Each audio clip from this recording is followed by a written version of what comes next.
Sir ఇది MS రాజు గారు అడిగారు క్వశ్చను. ఆయన కొంచెం పాపం నర్మగర్భంగా అడిగారు. మా కొలీగ్ అడిగితే దాటేశారు. ఒకే ఒక క్వశ్చన్ యెస్ ఆర్ నో. సరే మీరన్నట్టు ఏంటంటే చాలామంది లైఫ్‌లో చాలామంది ఇన్‌స్పైర్ అవుతూ ఉంటారు. ఒక సినిమా అనేది ఎంతో కొంత ఫిక్షన్ ఉంటది. బట్ ఒకే ఒక క్వశ్చన్ యెస్ ఆర్ నో. ఇది మీ లైఫ్‌ని ఇన్‌స్పైర్ అయ్యి చేసిన సినిమానా? కాదా? అంటే పోనీ మల్టిపుల్ ఇన్‌స్పిరేషన్స్ ఉన్నా మీ లైఫ్ ఇన్‌స్పిరేషన్ ఉందా? లేదా? యెస్ ఆర్ నో అంతే. ఇప్పుడు నేననేది ఏంటంటే ఖచ్చితంగా రేపు I have to face you. మీరు మొత్తం సినిమా చూడాలి కదా. ఇప్పుడే నేను చెప్పేశాను అనుకోండి, ఐఎమ్ రివీలింగ్ లా. ఇప్పుడు I should reveal more than that.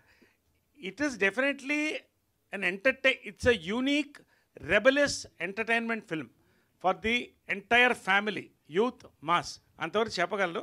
I don't want to reveal much about the concept and what it was made of. అది సినిమానే చెప్తుంది. సార్ ఇది ఇందులో జరిగిందే చెప్పారా? జరగబోతుంది కూడా కొంచెం ఫిక్షనలైజ్ చేసి చెప్పారా? అదేనండి. అది మళ్ళీ పెళ్ళి. ఇప్పుడు నేను ఖచ్చితంగా మిమ్మల్ని ఫేస్ చేయాలి. ఇప్పుడు ప్రీ రిలీజో లేకపోతే రిలీజ్ తర్వాతో మీరు సినిమా చూసిన తర్వాత ఐ వాంట్, మీరు ఫుల్ ఫిల్మ్ చూసిన తర్వాత you will have more to ask about the film.